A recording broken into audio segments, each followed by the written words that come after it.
You can feel it in the air, can't you? The hum of uncertainty, the sense that everything you've built, every comfort you take for granted, could vanish overnight.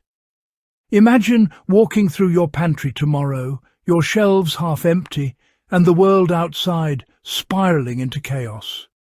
What would you hold on to if traditional currency became worthless, if banks froze and gold alone didn't cut it? This isn't a hypothetical exercise. It's the harsh reality preppers and survivalists have been whispering about for decades. But here's the twist. There are everyday products, things you might overlook now, that could become more valuable than gold when the collapse hits. Can you guess what they are, or better yet, are you prepared to act before it's too late? Because the difference between survival and scarcity often comes down to what's in your hands, not what's in your account. Today, we're stepping into the shadowed world of economic collapse, examining 11 products that have historically outperformed gold, bartering systems, and even stockpiles.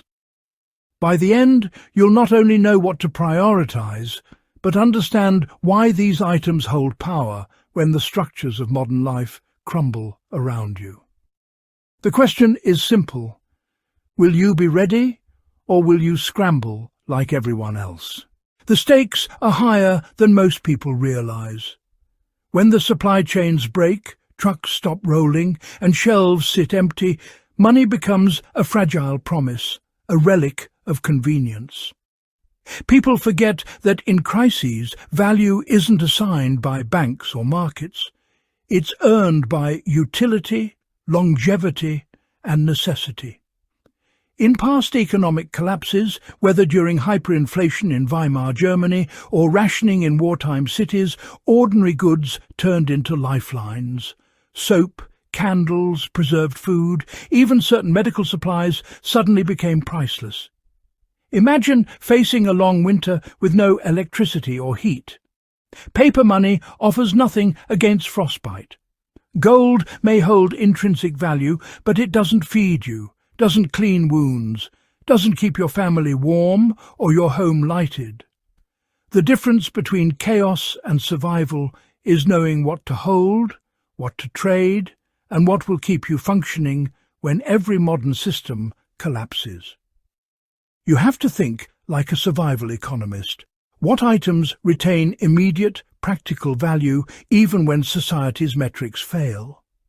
Every product on this list has endured history's harshest tests, proving its worth beyond speculation. When the collapse hits, these are the tools that will protect life, barter power, and provide security in ways that gold simply cannot. Here's the clever part. It's not just what these products are, it's why they retain value. Take canned food, for example. It's not the label or the brand. It's the shelf life, the calories, and the nutrient density packed into each tin. Now consider alcohol, not for drinking alone, but for sterilizing wounds, purifying water, and even barter. Then there's soap, petroleum jelly and batteries, seemingly mundane items whose utility becomes extraordinary under pressure. Each product functions like a mini survival system, solving multiple problems at once. Imagine trading a few tins of powdered milk for firewood, medicine, or even protection, because everyone else recognizes its immediate, tangible value. This is where history informs strategy. People in wartime or economic collapse didn't rely on gold coins.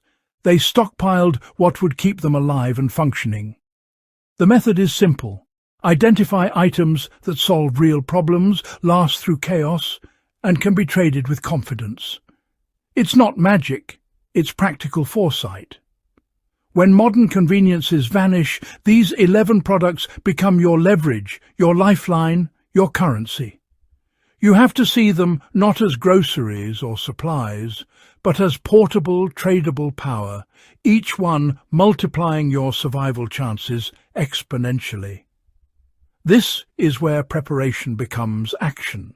Why did these items work so well? Because their value is self-evident. Gold has to be appraised, counted, and often trusted with someone else. These products don't need validation. They solve immediate problems. Candles light rooms when power is gone.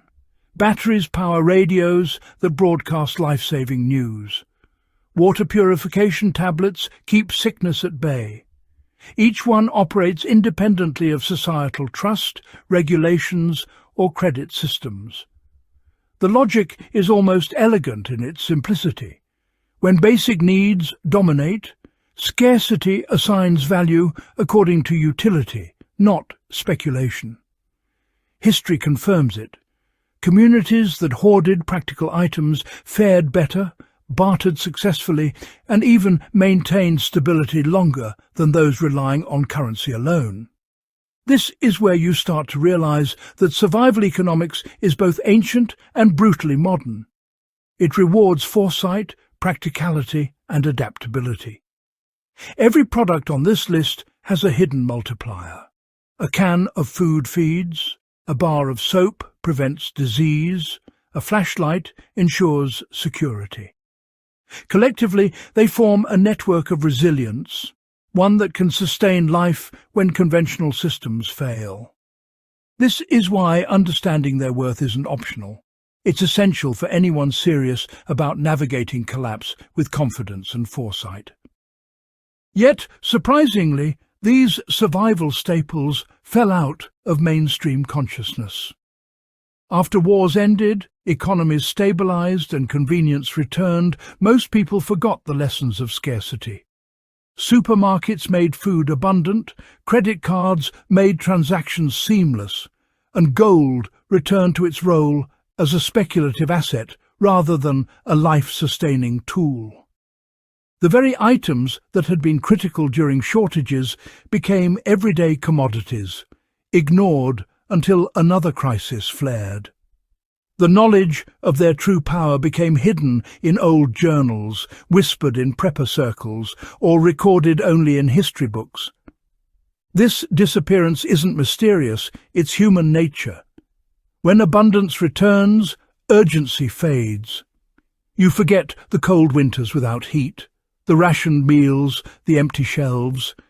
And yet, when the next collapse hits, the world briefly rewinds to those same conditions, and those prepared with these practical products rise above the chaos.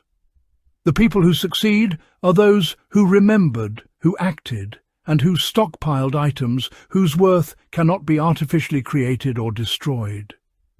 This is the forgotten lesson that modern life often obscures. So, why does this matter today? Because collapse isn't hypothetical. It's always a possibility, and the world is more interconnected and fragile than ever. Stockpiling these 11 products isn't paranoia, it's strategy. It's about reclaiming agency in a system where conventional currency and infrastructure may fail. When you understand their value, you stop reacting and start planning. You recognize that preparedness isn't about fear, it's about foresight, practicality and resilience. These items teach you to prioritize utility over perception, function over aesthetics, and survival over convenience. When disaster strikes, when supply chains falter, and when traditional wealth loses meaning, your foresight transforms into security.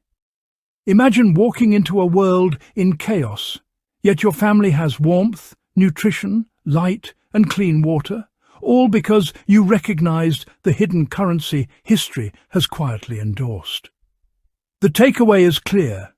Real wealth isn't counted in coins, it's held in the items that preserve life, health, and autonomy.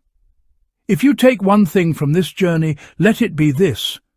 The right products in the right hands can outlast gold, banks, and markets themselves. Start thinking beyond money, beyond trends, and embrace the power of preparedness. It could save your life, your home, and your future.